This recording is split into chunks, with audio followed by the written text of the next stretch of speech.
तेरे मेरे बीच में तेरे मेरे बीच में कैसा है ये बंधन अल्लाह அப்பாடி நமக்கு மேலடா கத்துது. ஒரு தனியாக வந்து வீடியோ எடுப்போம்னு பார்த்தா நாயெல்லாம் கிடந்து கத்துது. ஒன்றுமே பேச விட மாட்டேங்குது. என்ன பெரிய பிரச்சனையாக இருக்குது. நமக்கு மேலே பெரிய நாயெல்லாம் இருக்கும் போலையா. சரி அதெல்லாம் விடுங்க. நம்ம தலைவர் வந்து எவ்வளோ கஷ்டப்பட்டு கருமாயப்பட்டு இஷ்டப்பட்டு இன்னும் என்ன பட்டு இருக்கு ஏதோ பட்டலான்ற போது இருமொழி கொள்கை தான் வேணும், மும்மொழி கொள்கை வேண்டாம்னு சொல்லிட்டு தலைவர் வந்து எவ்வளோ போராடுறாரு. மக்களை வந்து சீல்டு மாதிரி காத்து நிற்கிறாரு. சின்னவர் அதுக்கு மேலே இருக்கார். எவ்வளோ துரிதமாக எல்லாமே வந்து பறந்து எல்லாரும் பார்த்துட்ருக்காரு. எங்கள் தலைவரோட ரசிகர் மன்ற தலைவர் பொய்யாமொழி அவர் பார்த்தீங்கன்னா அவர் ஒரு பக்கம் இந்த மும்மொழி கொள்கை வேண்டாம் அப்படின்னு அவரும் இருக்கார். அப்புறம் உயர் கல்வித்துறை அமைச்சர் அவரும் வந்து போராடிட்டு இருக்காரு. எவ்வளோ போராடுறாரு. ஆனால் யாருக்காகன்னு நீங்கள் முதல்ல தெரிஞ்சுக்கணும். நம்ம மக்களுக்காக தான், நம்ம திராவிட நாடு மக்களுக்காக தான் அவ்வளோ கஷ்டப்படுறாரு. பேர் இவங்களை போராடி நம்மளை வந்து காத்து நிற்கிறாங்க காவல் தெய்வம் மாதிரி.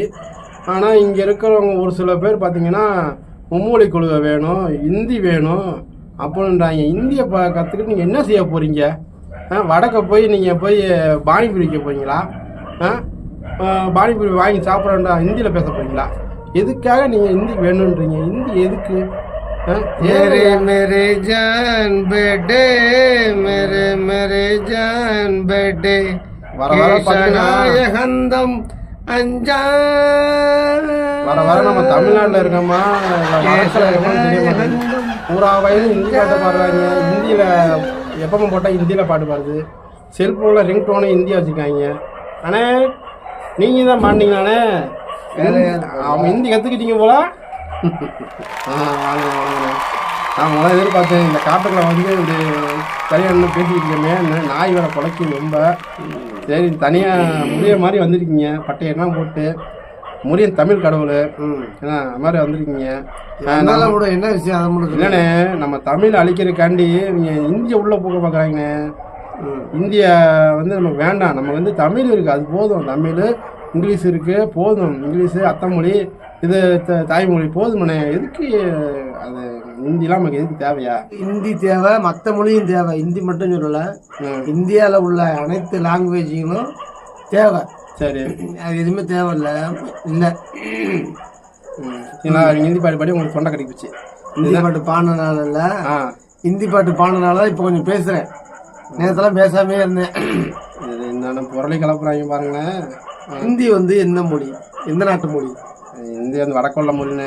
வடக்கு இல்லை, எந்த தேசத்தோட மொழி? அதான் வடக்கனே. அதெல்லாம் நாங்கள் வடக்க தக்கெல்லாம் விட்டுப்பா. அது எல்லாம் வீட்டுக்குள்ள கூட வடக்க தக்க பார்க்கலாம். அதை விட்டு அது இந்தியான்னு சொல்லிக்கிறாங்கண்ணே. சொல்லிக்கிறாங்களா?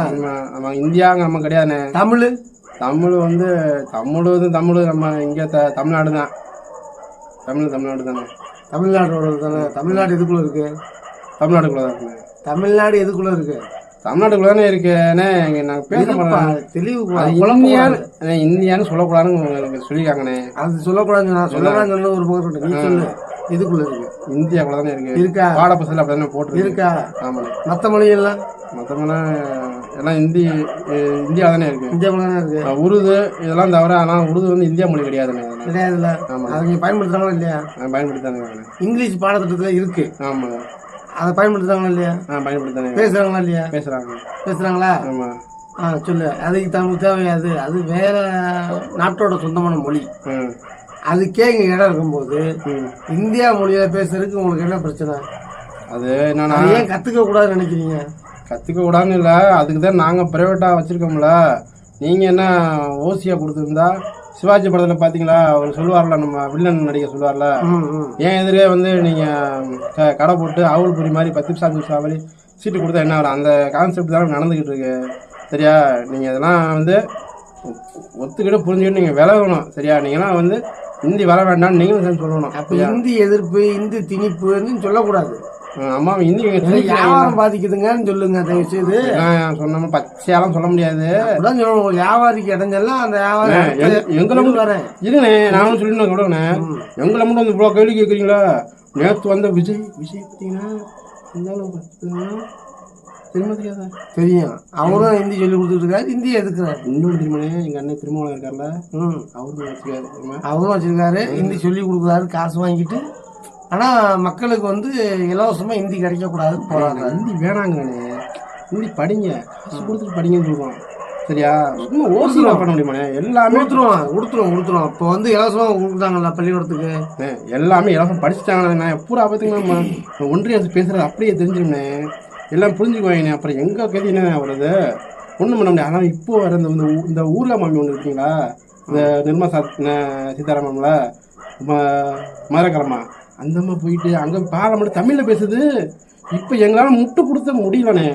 அந்த ஒரு அம்மா இருந்துக்கிட்டே பேசுறது, தமிழில் விளக்கமாக பேசிடுது, ஒன்றும் இங்கிலீஷ்லையும் தமிழ் மாற்றி மாற்றி சொல்லுது. வர எங்களால் ஒன்றும் முட்டு கொடுக்க ரொம்ப கஷ்டமாக இருக்குது. 10,000 பூராவே ஹிந்தி கற்றுட்டாங்க. அவங்க இப்போ அவங்க நாட்டில் என்ன பேசுகிறாலும் இங்கே தெரிஞ்சிடும். அண்ணா வடக்கிங்க என்ன பேசுகிறாங்க இங்கே தெரிஞ்சிடும். எங்களால் எங்கள் டிவி சேனல் கூட ஓட்ட முடியாது, அந்தளவுக்கு மோசமாக போயிட்டு போனேன்.